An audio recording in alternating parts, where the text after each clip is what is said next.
Hello and welcome to today's Delta Credit Tip.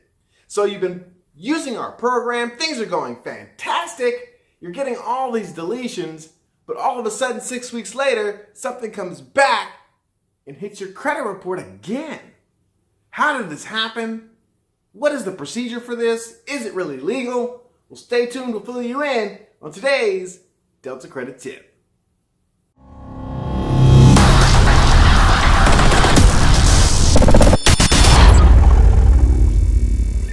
Hello and welcome back to today's Delta Credit Tip.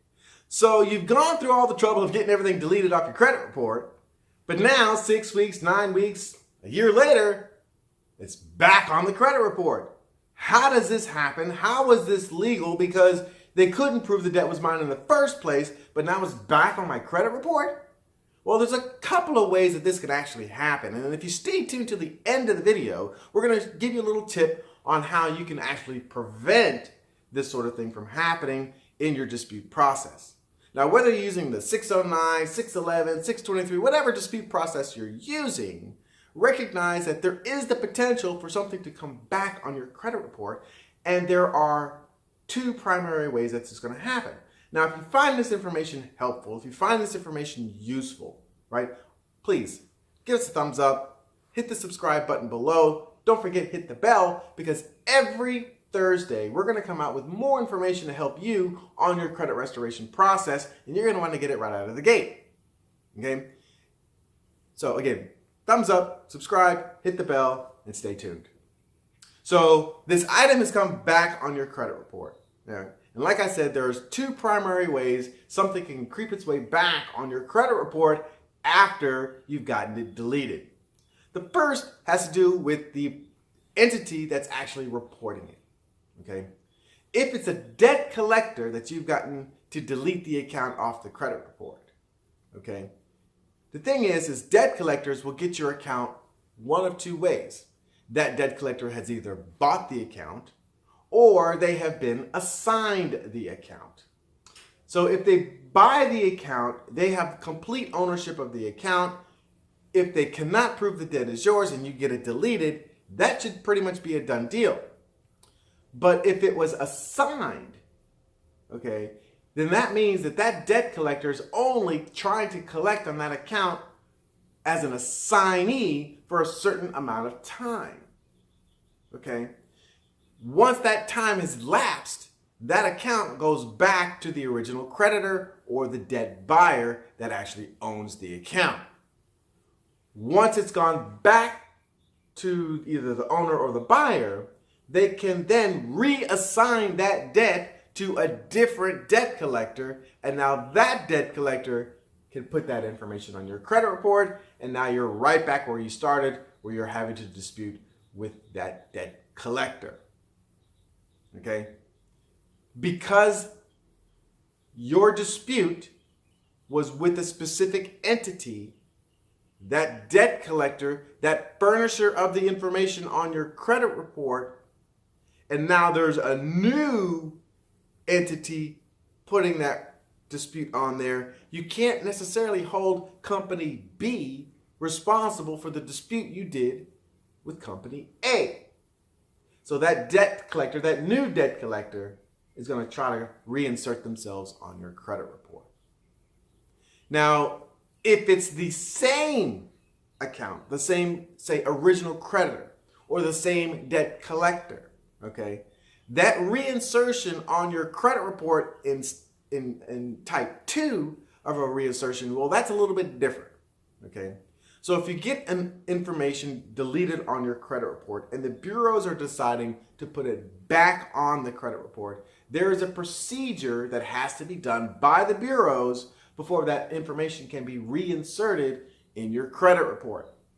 The first thing is that they have to, the furnisher of the information has to certify that the information is accurate, right? So they have to go above and beyond just reporting it, but they actually have to certify that it's accurate. Now, when you really think about it, when it goes on your credit report the very first time, the bureaus are supposed to actually investigate it.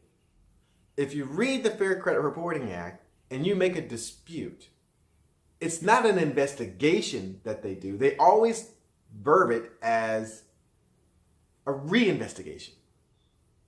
They should have already done the due diligence, but that's a whole other issue for a whole other video. Okay?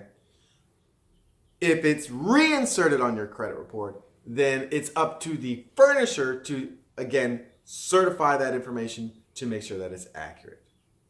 Now, once they've done that, the bureaus have 5 days to notify you, the consumer, to let them know, or let you know, that that information is being reinserted on your credit report. And they have to give this whole statement about that is being reinserted. They have to also identify the furnisher of the information. And on top of that, they also have to give you a disclosure in there that states that you have the right to dispute it. You could do a consumer report on it. You could do all these things to mention that you don't like the idea of it.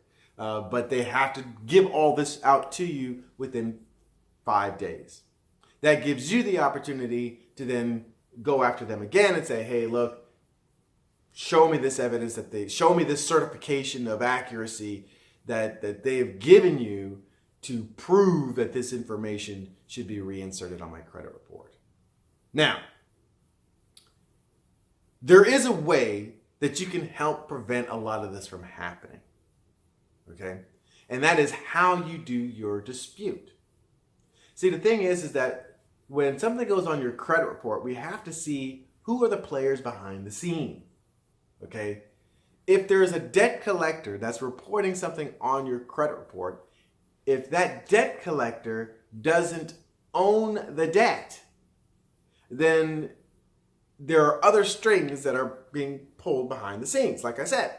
So what you're going to want to do is when you do your disputes, what you've got to do is make sure that you're disputing everybody that's involved.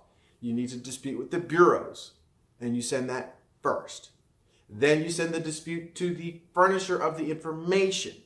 You do that second. And while you're doing that dispute, you need to also make sure that you're disputing it with the owner of the account, whether that be the original creditor or whether that be the debt buyer.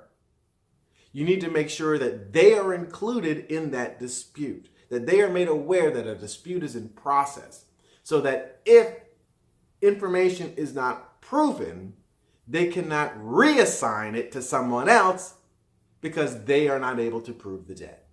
You've got to make sure that you include the whole family in the picture, because like with any situation where there's any money involved, all the cousins want a piece of it, all the nephews want a piece of it, everybody out there that wants a little bit of that money, they're going to come to the surface at some point and try to come after you for it or put it on the credit report. Okay?